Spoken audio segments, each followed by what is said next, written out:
조국혁신당 대표 권한대행 김선민입니다. 우리 국민은 어제 또 한 번 검찰의 의도적 무능과 조직적 타락을 목도했습니다. 건진법사 전성배 씨 관련 의혹을 수사하던 검찰이 전 씨의 자택에서 발견한 거액의 관봉권 띠지가 없어졌다고 발표했습니다. 수사기관은 통상 띠지에 적힌 정보를 토대로 자금의 출처를 역추적합니다. 뇌물 수사의 ABC입니다. 검찰은 기본적인 핵심 증거인 관봉권 띠지를 잃어버렸다고 합니다. 잃어버린 겁니까? 아니면 증거를 인멸한 것입니까? 만약 경찰이 그랬다면 검찰은 경찰 수뇌부까지 수사했을 것입니다. 더욱이 이런 상황에서 감찰조차 하지 않은 검찰의 태도는 국민을 더 기막히게 합니다. 검찰권 오남용의 전형입니다. 과거 임은정 검사장은 검찰의 가장 큰 권한을 사건 봐주기라고 말했습니다. 이번 사건이야말로 전형적인 봐주기입니다. 검찰이 수사와 기소를 독점하며 무소불위의 권력을 휘둘러온 결과입니다. 이제는 더욱 명확해졌습니다. 검찰은 더 이상 국민의 공복이 아닙니다. 스스로를 지키기 위해 증거를 은폐하고 책임을 회피하는 조직으로 전락했습니다. 검찰 해체를 자초하고 있습니다. 이제라도 법무부의 감찰 지시가 있어서 다행이지만 조국혁신당은 강력하게 촉구합니다. 대검의 감찰이 소극적이거나 봐주기 낌새가 있으면 법무부가 언제라도 직접 감찰에 나서야 합니다. 우리 당은 당시 수사지휘 라인인 심우정 전 검찰총장, 이진동 전 대검 차장, 신흥석 전 남부지검장에 대한 공수처 고발 등 강력한 법적 조치를 취하겠습니다. 이번 일은 조직적 은폐 가능성을 배제할 수 없는 중대한 사안입니다. 반드시 책임자 처벌과 진상규명이 이루어져야 합니다. 다음으로 검찰의 수사권과 기소권을 분리하고 중대범죄수사청 설립을 포함한 공소청법, 중대범죄수사청법, 수사절차법, 형사소송법 개정안, 즉 조국혁신당의 검찰개혁 4법의 조속한 통과를 강력히 촉구합니다. 또 내란 정권의 검찰권 오남용으로 인한 피해 회복과 진상규명을 위한 검찰권 오남용 조사 및 피해 회복법 통과도 촉구합니다. 검찰 독재에 의한 피해 회복이야말로 민주주의 회복의 시작이 될 것입니다.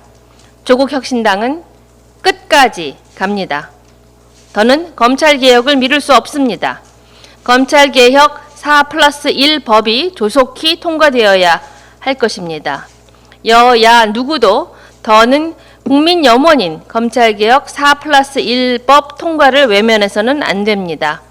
조국혁신당이 다시 돌릴 수 없는 불가역적인 검찰개혁을 끝까지 추진하여 무너진 민주주의를 회복시키겠습니다. 감사합니다.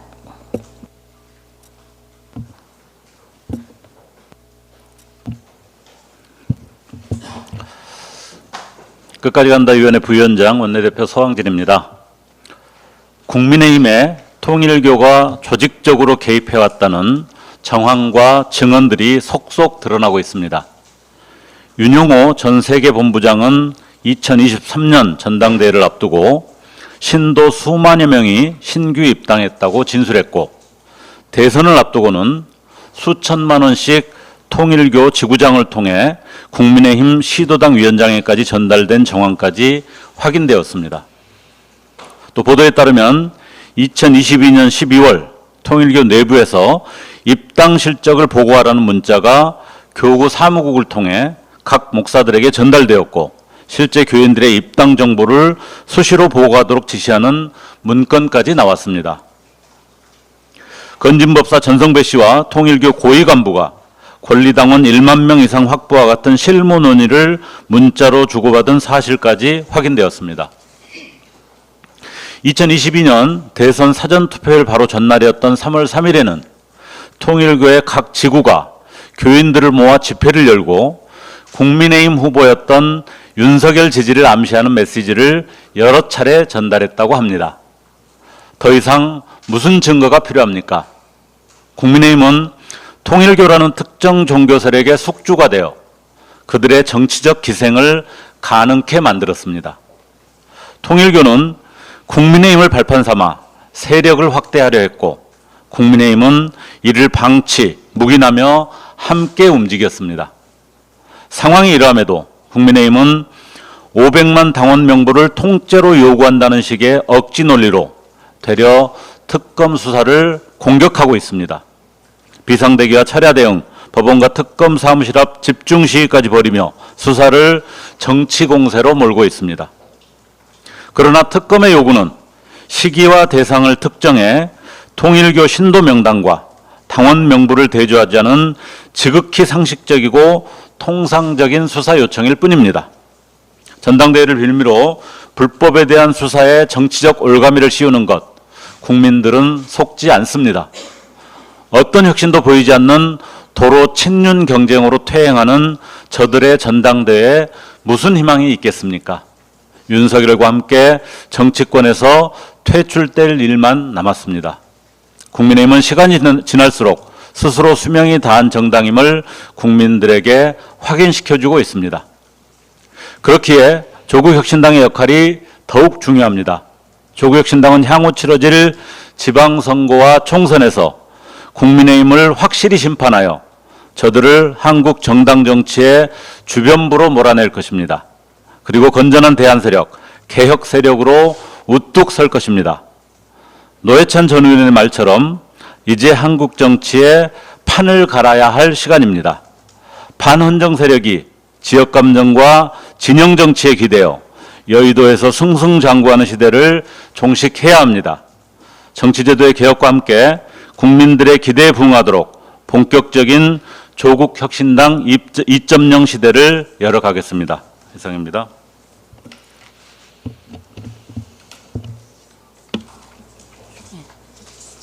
네, 안녕하십니까. 끝까지 간다 특별위원회 내란진상규명소위원회 공동위원장 정춘생입니다. 관저 공사까지 뇌물로 받은 윤건희 부부 뇌물죄로 처벌해야 합니다.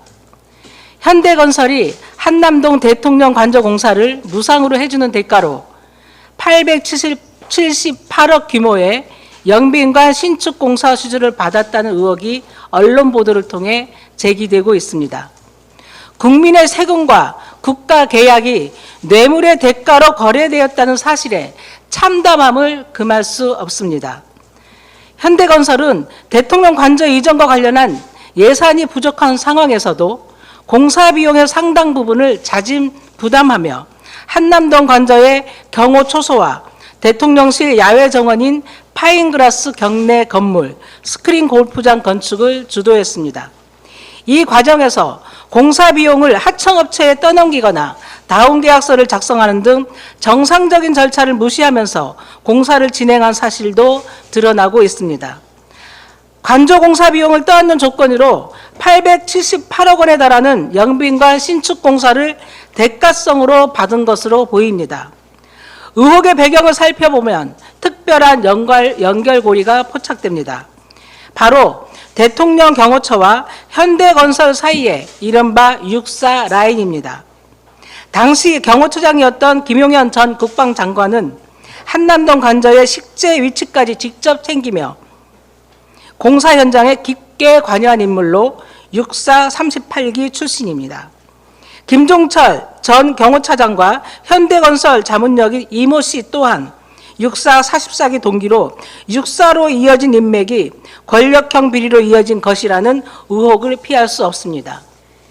김건희 특검법은 대통령 집무실 및 관저 이전 등 국가계약 관련 사안에 부당하게 개입한 의혹도 수사 대상으로 하고 있습니다. 수사의 핵심은 윤석열의 관여 및 개입 여부입니다. 관저공사 및 영빈관 신축과 관련된 계약을 대통령이 결재하지 않았을 가능성은 0%라고 단언할 수 있습니다.